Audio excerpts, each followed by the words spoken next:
going to talk about some very, very, very, very bad things by the end of the notes today. So I really didn't find any music would be appropriate for the kind of bad stuff that we're going to talk about today. So let's jump right into our essential question. 17.3. What were European motives during the scramble for Africa? So far this whole chapter we've been talking about what's called the new imperialism, and we're talking about it more today and more tomorrow and the next day. But what you have seen so far is the British, and the British are going into India, and they're conquering India, and they're going into China, same thing, and we've talked about why the British are doing this, why, the kinds of effects that it's having on the people. Well, today we're going to move from India, and we're going to move into Africa. Okay? And by the end of the day, I will teach 99% of you about the worst Holocaust that you've never heard of. Okay? So, let's get into it. I've got a lot to talk about today. Hopefully I won't go too far over on time, but let's get started. Pause if you need to. Alright, so, like I said, this chapter is about the new imperialism. And I kind of briefly want to go back and re-explain what are we talking about when we talk about the new imperialism. So, obviously, the question comes up, what was the new imperialism? Well, we'll get to this picture here in a second. But one of the differences between the old imperialism and the new imperialism is the focus on Africa and Asia. You see, the old era of imperialism was when Europeans went to the Americas. Like I told you a long time ago, Columbus, the conquistadores, eventually the British and the Dutch and the French, everybody was over in the Americas, right? Well, now, like I said, the Americas have been conquered, and the United States in 1820 issued this thing called the Monroe Doctrine, which said basically that all the Americas are off-limit to further European colonization, and for the most part, Europeans kept to themselves in Europe. But they are going to switch their focus from Europe to Africa and Asia. So that's a big change. Another thing is this. European nations are going to have what's called direct control over their colonies. Now think about the United States. Well, before it was the United States, it was the American colonies. The British kind of let the colonies rule themselves and kind of do their own thing as long as they cooperated with the British, right? So, if you think about it, the American colonies had a lot of autonomy, yeah? Well, that led to revolutions, obviously the American Revolution, and in this time period, they're not going to give the people that they conquer so much power and control. They're going to directly control their colonies. So, this means that European powers are physically going to set up colonial governments in the colonies ruled by Europeans for the most part. Now, there are some areas that are still ruled indirectly through local leaders, but most of these colonies are going to be directly ruled by Europe. All right, now, another thing that's different than the first era of imperialism was, think about it, like the American colonies, British people flooded over, right? Irish people flooded over, German people flooded over. There's not going to be so much migration into these other parts of the world. Now, there are going to be some exceptions. Okay, French Algeria is going to have a lot of French people. The British and Dutch South Africa is going to have a lot of British and Dutch people. But for the most part, Europeans aren't exactly going to move to these new colonies, except administrators, officials, military, and their families. But for the most part, this is not going to be a destination for people. Hey, I'm going to go live there. All right, like it was in the old times. All right, now, let's talk about motives. Why are Europeans going in to Africa and Asia? And I've already talked about this a little bit, and this political cartoon explains a lot why. Once again, this is from Puck, that magazine that we always get political cartoons from. Here you see Europe symbolized as a woman dressed in white, and she's carrying a banner called civilization. And if you look, she is followed by her armies, bringing quote-unquote civilization into what's called the barbaric parts of the world. And the barbaric parts are anybody that's not white European, okay? So, one of the big things was, before we get to civilization, is they need natural resources to fuel their industrial economy. I already talked about this at length in the last note, I think. But remember, the Industrial Revolution's going on. Europeans need natural resources like iron and coal for steel. Later on, they're going to need new resources and different chemicals. They're going to need rubber, you'll see. All right, we'll talk about that one. And all of these things are going to fuel their industrial revolution economy. So one of the reasons that they're going into Africa and Asia is natural resources. But like I said, look at this picture. Westerners feel, or they're going to at least argue, that they are trying to civilize the other parts of the world by spreading Christianity and democracy and modern ideas from the Enlightenment, like natural rights, modern medicine, things like that. So Europeans are going to, on the surface, explain a lot by saying, oh yeah, no, actually, we're just bringing civilization to these backward peoples. But in reality, they're not bringing civilization, they're bringing Western civilization. It's not like people in Africa and Asia don't already have their civilization and ways of life. Europeans just think that white European civilization and ways of life are superior, and they're going to force it onto these people in some ways. Finally, Western nations are going into the other parts of the world to gain strategic military advantages by building naval bases around the world. Okay, so one of the things you'll see later on with the Suez Canal and other places is Europeans are concerned about not only conquering parts of the world for natural resources, but after they conquer, they want to build military bases to protect their territories from other nations, including other European nations. So a lot of this is going to be based on, hey, I want a strategic military advantage. And we'll talk about much later, guys. The United States does the same thing, all right? I don't know if you guys know this, but Hawaii used to be an independent kingdom until the United States took over Hawaii so that they could have Pearl Harbor in some ways, all right? There's more to it than that, but Pearl Harbor was a strategic military base that they wanted for the U.S. Navy. So that is another big reason, guys, strategic military advantage, okay? Pause if you need to. All right, now, the scramble for Africa. This is a time period, guys, that is what most people think of when they think of the new imperialism. It's also called the Partition of Africa. And to partition something means to cut it up and divide it. Okay? So the Scramble for Africa and the Partition of Africa are the same exact things. All right? Now, this is going to start off, kind of, normal when we talk about imperialism. But like I said, we're going to finish with something that is very, very, hard to talk about. It's very gruesome to talk about.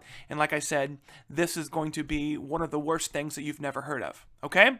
All right, so let's jump into the Scramble for Africa. So, first of all, what was the Scramble or the Partition of Africa? Well, take a look at this map, guys. This is Africa in 1800. All the colored areas, guys, are basically areas that are controlled by Europeans in 1800.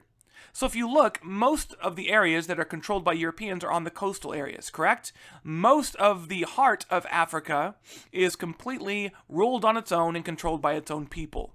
And this guy, by the way, guys, this is not 1800. I'm sorry, this is 1880. All right? The year is 1880, and that is about how much of Africa is controlled by Europeans. But I want you to look at this next picture, guys, which is just 40 years later. All right. Now look at this, guys. 40 years later, guys, everything that has... This is a terrible map, all right? See, guys, look at this key right here.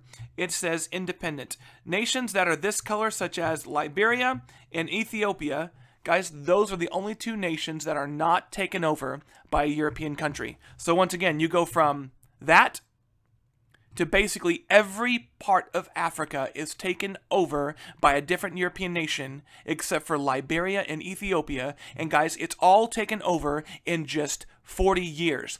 That's why it's called the Scramble for Africa. It's the time period when Europeans colonized Africa really, really fast. I mean, think about this, guys. 40 years and Europeans just jump on Africa and completely take it over. 40 years, guys. So Europeans are doing this because they are intensely competing for land, natural resources, and colonies. Just like in the old imperialism, guys, colonies are kind of seen as a symbol of power. So European nations and the United States that have colonies are going to be more powerful, or are going to consider themselves more powerful than nations that don't have colonies. Okay? So like I said, guys, it's kind of shocking to go from this to this in just 40 years. So what I want to do now is I want to break down every part of Africa, the north, the west, Egypt, And then we're going to end today on Central Africa. And then tomorrow we'll pick up again with Southern Africa, and we'll move into other parts of the world that are being colonized too. Okay? We're not done with talking about China and all that stuff yet. We're going to come back, all right, at the very end of this chapter. But guys, right now we're going to go through Africa from different parts. North, and then we're going to go to, I think, Egypt next, and then the west part of Africa, and then we're going to end these notes today with the center or the heart of Africa. Okay, so let's talk about Northern Africa. So, if you remember, and you probably don't, when we were talking about the French Revolution, okay, in the early 1800s, right? Not the first one, we're talking about the second one. France took over Algeria in the 1820s. Do you guys remember Charles X was trying to crack down on liberal ideas, and basically there was a liberal group of people that got elected to the National Assembly, right? And Charles was trying to get rid of these guys, but try to kind of make it quiet, and what he did was he conquered Algeria, which is right here, and people rejoiced in France about the conquering of Algeria. It was a very popular move, and then behind people's back, he kind of got rid of dismissed the new parliament that got elected by liberal people. It's kind of a political move. We talked about that in an earlier chapter. But there's Algeria. All right, now, if you were to see a map, France, guys, look where my cursor is. France is just right about here. This is Spain in the gray right here, but France is just above. So Algeria was a very popular move by France under Charles X. A lot of French people migrated there to live in the coastal regions of Algeria. All right, so this did become a destination for a lot of French people to live. Now, I know I said the new imperialism wasn't about usually people moving there, but once again I said there are exceptions, and Algeria is an exception. A lot of French people are going to move down into Algeria, and they're going to slowly dominate it, guys, and it's going to slowly become very French. All right.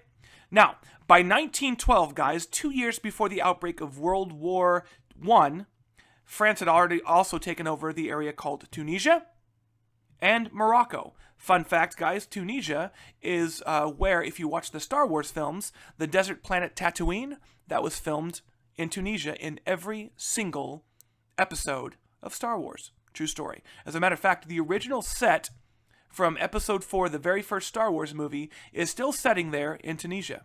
Pretty crazy, huh? Anyway, back to imperialism. So, by 1912, France had taken over pretty much Algeria, Tunisia, and Morocco. But the French weren't the only people in Northern Africa. You see, and this is going to be like a sore spot for the Italians for a very long time, but Italy tried to take over Ethiopia. All right, so if you look at this yellow arrow here, all right, Italy is going to try to move in and take over Ethiopia. Now, here's the thing. You see, Italy was giving Ethiopia weapons in exchange for natural resources and things like that. So they were kind of arming Ethiopia, trading them, modern goods like weapons for natural resources. But you see, Italy tried to pull a fast one, pull a sneaky on Ethiopia, and the Ethiopian leader signed this contract that said something different in Italy than it did, guys, in the language of the Ethiopian ruler.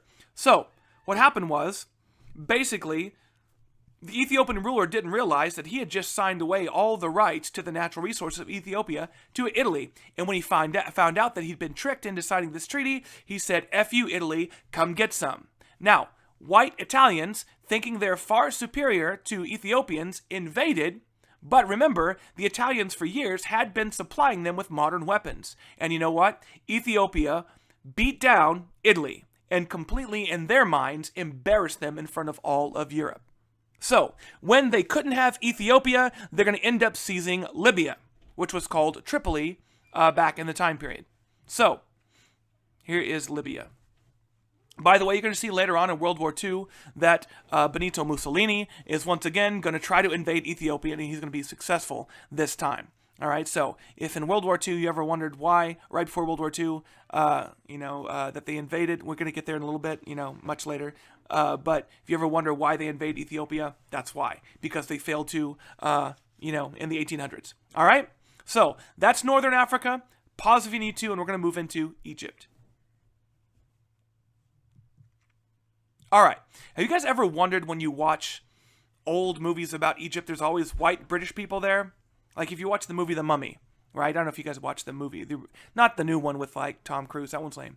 But if you watch the old movies with Brendan Fraser, the mummy, they're in Egypt, and it's surrounded by British people. I don't know, guys. When I was a kid, I always wondered, why are there so many white British people in Egypt? I don't know. Maybe you haven't had that thought. But let's talk about why there are so many British people in Egypt.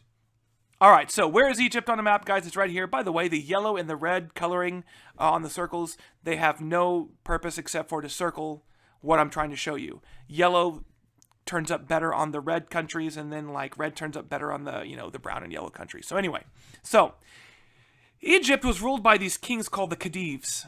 All right, I threw that in there because we're going to talk about the Khedives later. But Egypt was ruled by these kings. Now, it's not that Europeans had never been to Egypt before. As a matter of fact, in the 1790s, Napoleon tried but failed to conquer Egypt in his campaigns trying to, conquer the world.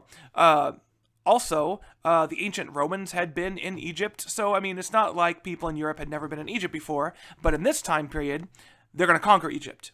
All right? So, it all starts with this thing called the Suez Canal. Now, think about how British kind of weaseled their way into China by selling drugs and forcing a war that they won. Similar things are going to happen here. All right? So, check this out.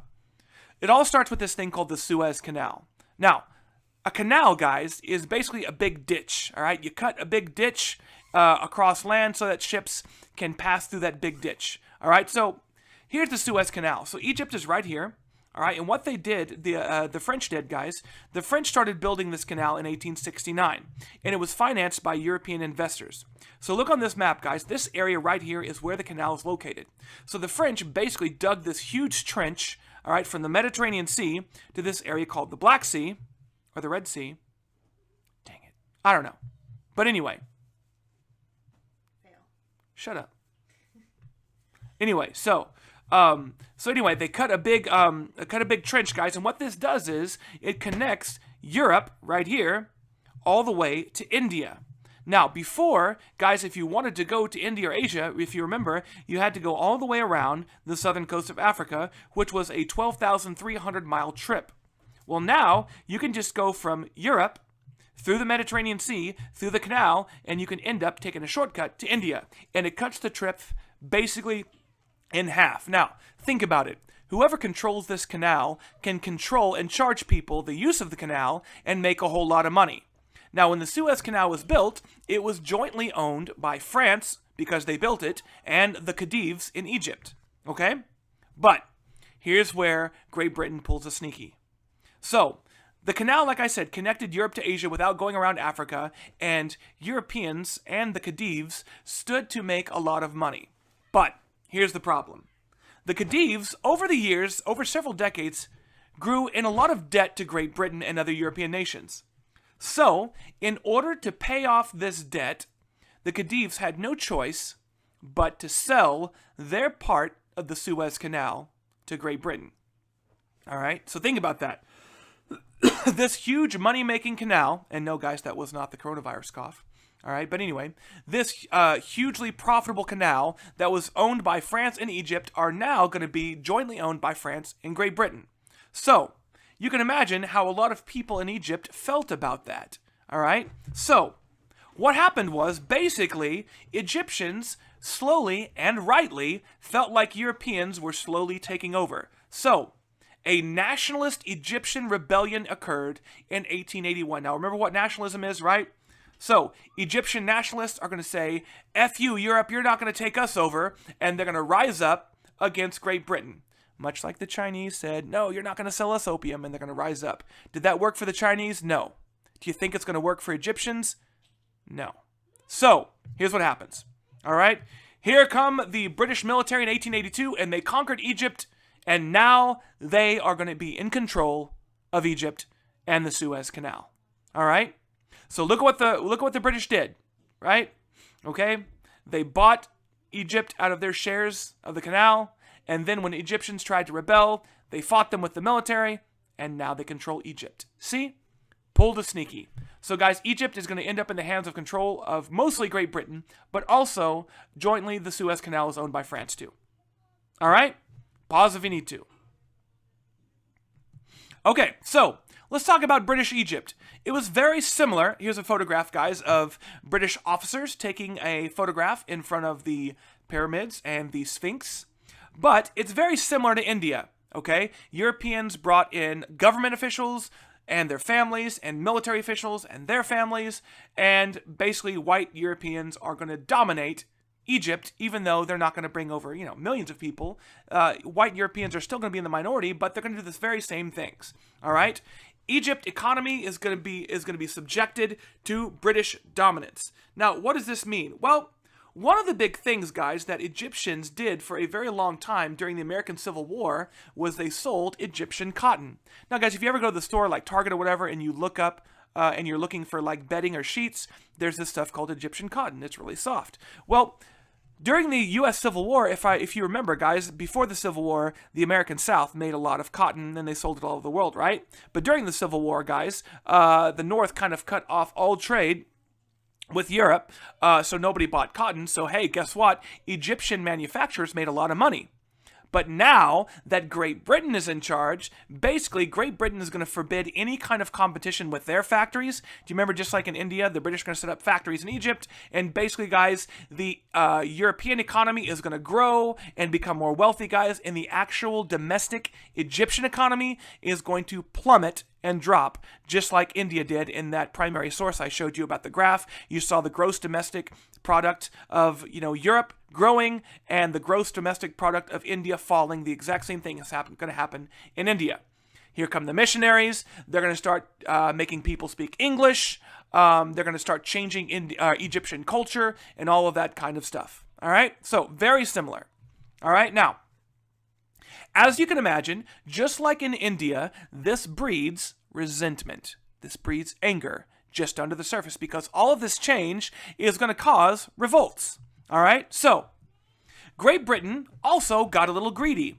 You see, they wanted to expand into the Sudan to protect its borders with Egypt. So another thing about imperialism is you're conquering not only to take over areas, but you're also conquering to protect the areas that you took over. So where's the Sudan? It's right here, guys, all right? So the British want to move south into the Sudan, and they want to conquer it so that they can protect their colony in Egypt now, all right? So this is going to spark a rebellion in the Sudan led by a man named Muhammad Ahmad, all right?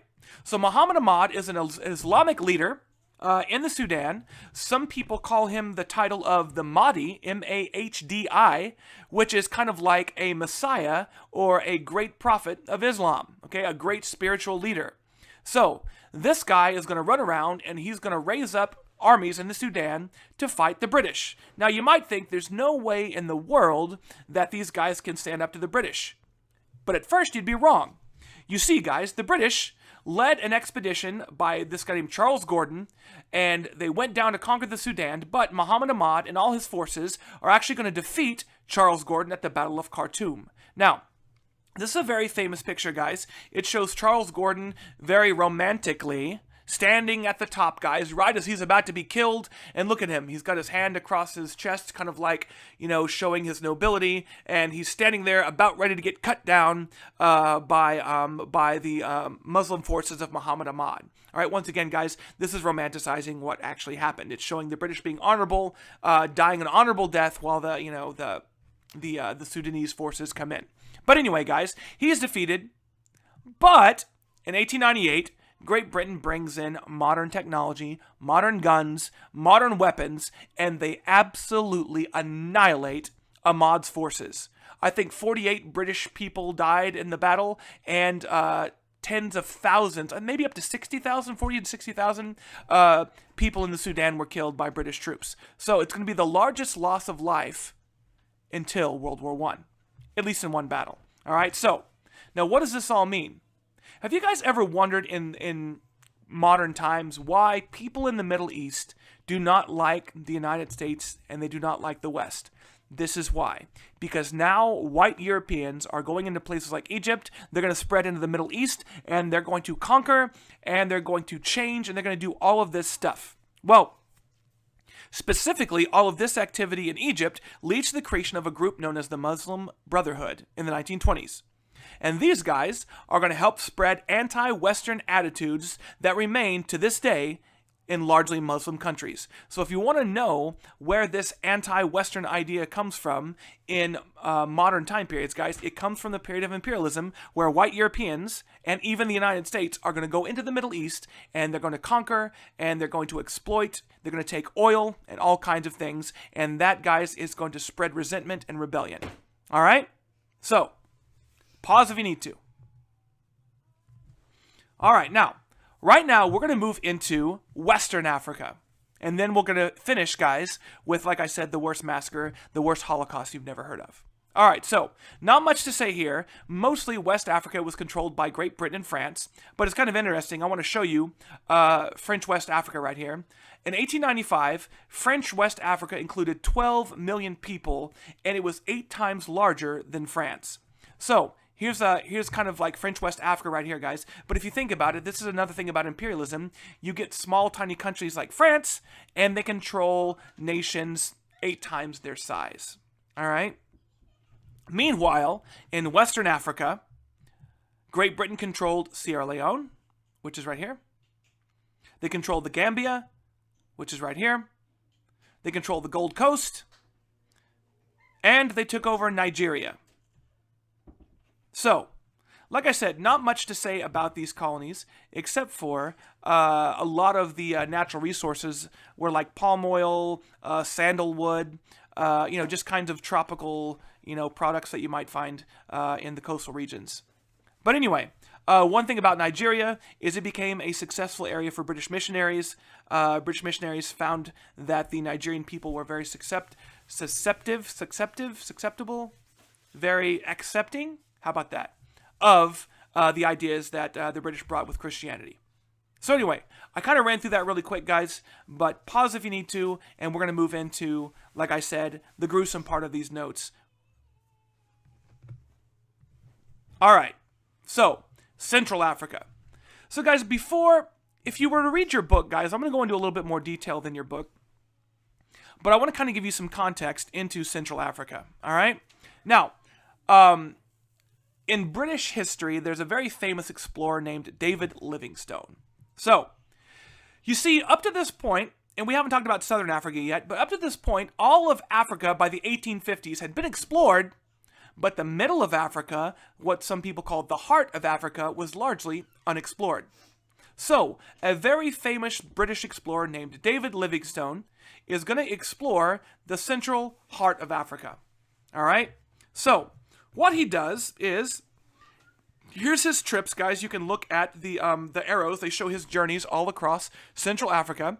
And what he did was he went around setting up missions. He went around setting up schools. He went around setting up hospitals. And he kind of fought to educate the people of Central Africa about ending slavery, a practice that was still practiced by African tribes. Now, here's the deal.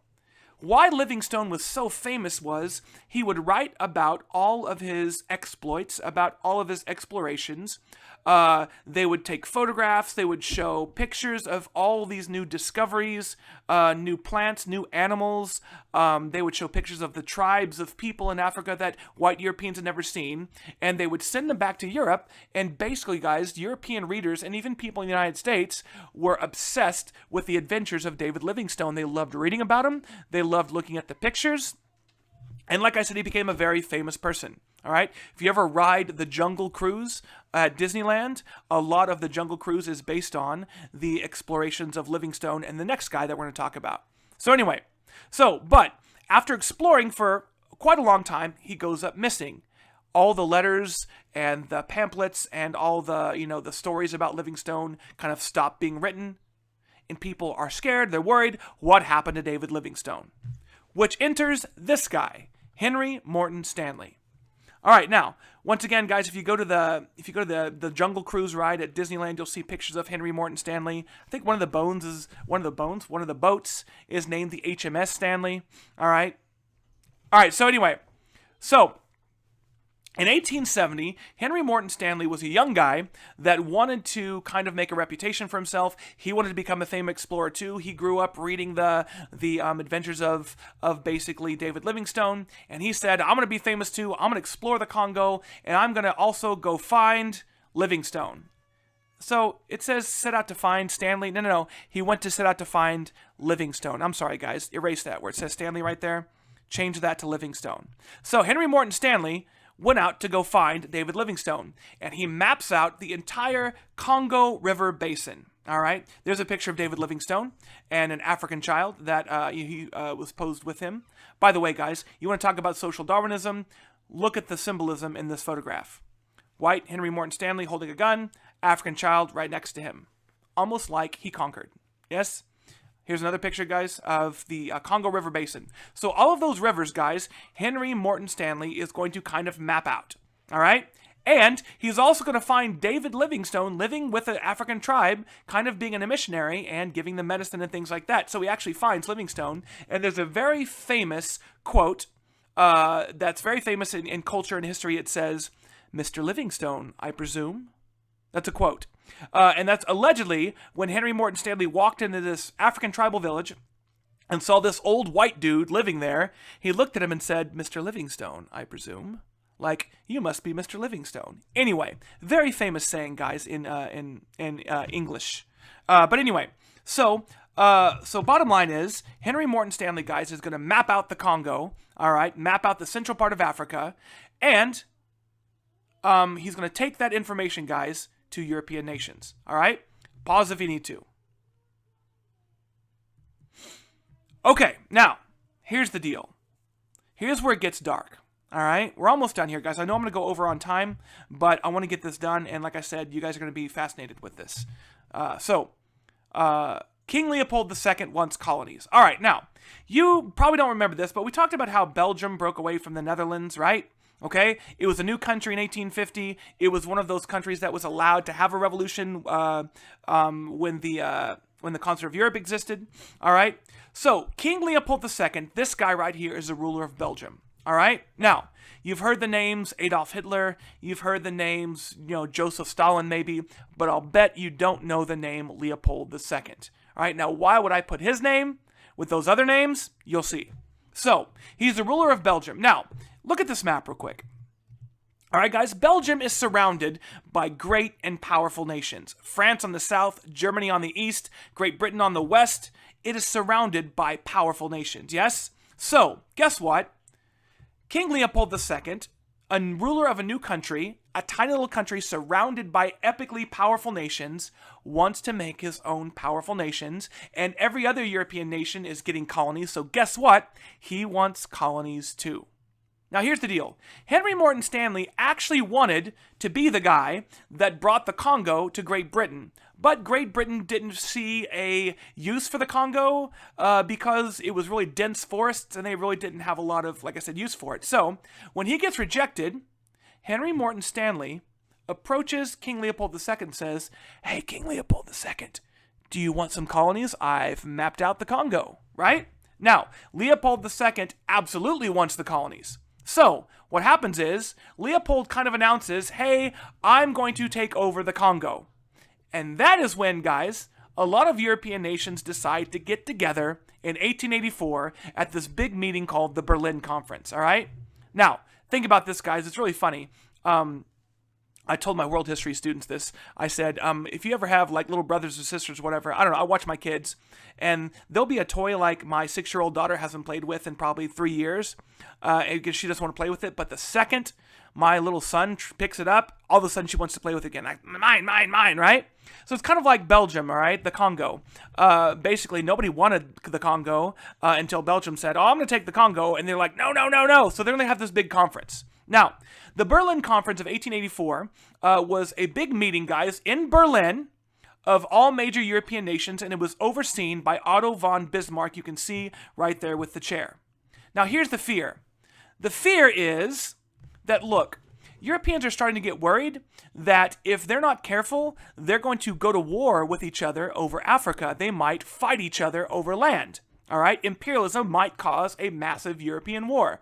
So they called this conference in 1884 to basically set up rules for further colonizing Africa and avoiding conflicts. All right, so the goal of the conference is to basically get Europeans to get together, and what they're going to do, guys, is they are literally going to divide up Africa. You get this, Britain, you get this, France, you get this, Belgium, you get this, Germany gets this. All right, so if you can see, guys, here is a political cartoon, guys, or a picture of the conference. On the wall to the left is a big map of Africa, and look at all the white Europeans sitting around the table dividing it up. All right? So most of Africa in 1884 is partitioned. This is when, guys, pretty much Africa gets carved up and taken by Europeans. All right? A very famous political cartoon, guys, is right here. You have Otto von Bismarck, a whole bunch of Europeans sitting around a table, and they're cutting up a big cake that says Africa. All right? Now, here's the deal. How many African people do you think were present at this conference in case Europeans wanted their opinion? If you said 0, you were right. So imagine, guys, once again, the Berlin Conference, a big meeting of white people to carve up Africa and give to each other. That was the Berlin Conference. Now, here's the deal.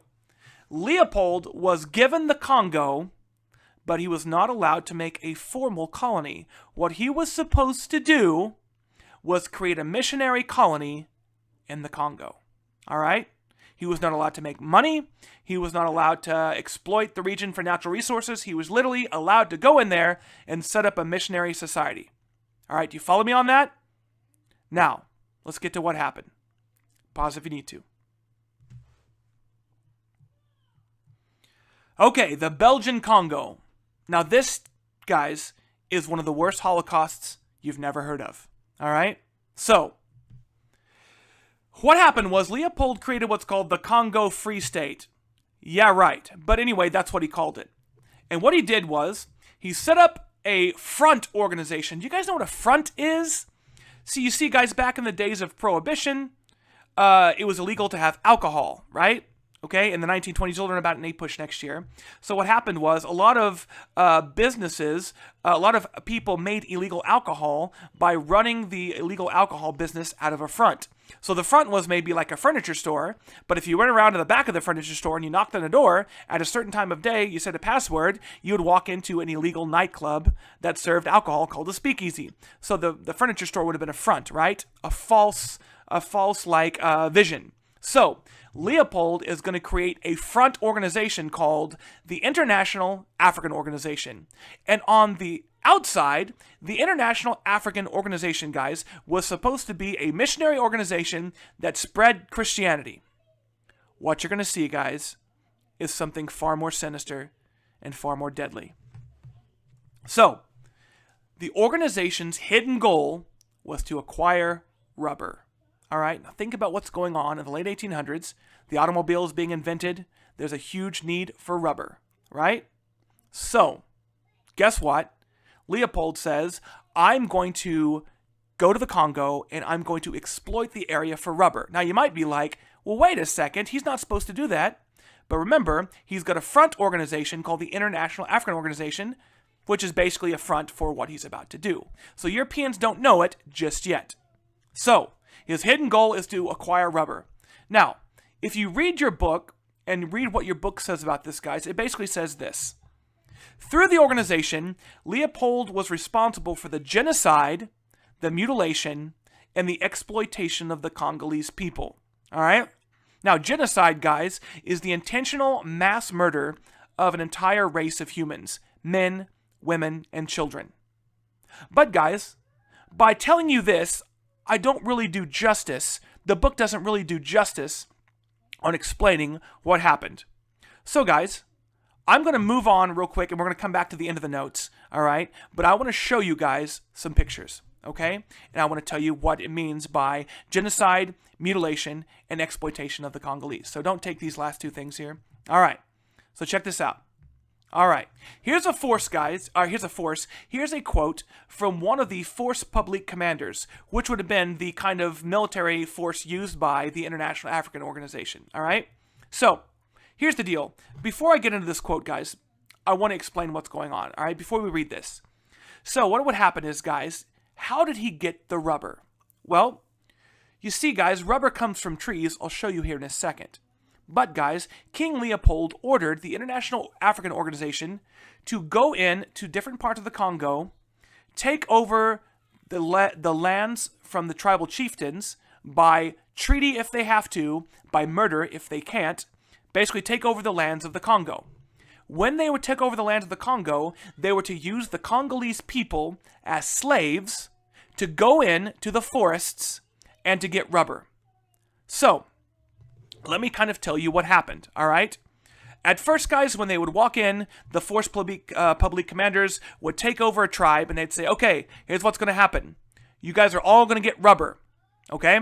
So they had these things called quotas. A quota is a certain number you have to meet. So they would give the males of the tribes a quota. They would say, every day you have to bring back this much rubber. And if you don't bring back this much rubber, we're going to cut your hands off, all right? We'll get into that in a second. So, I'm going to show you some pretty graphic pictures here, so heads up in a second. But that was the idea. So if you were a Congolese male, you were told to go into the forest and get rubber by the Belgian officials, and if you didn't, you would get your hands cut off, all right, for if you did not meet your quota. Now, hands turned to other things.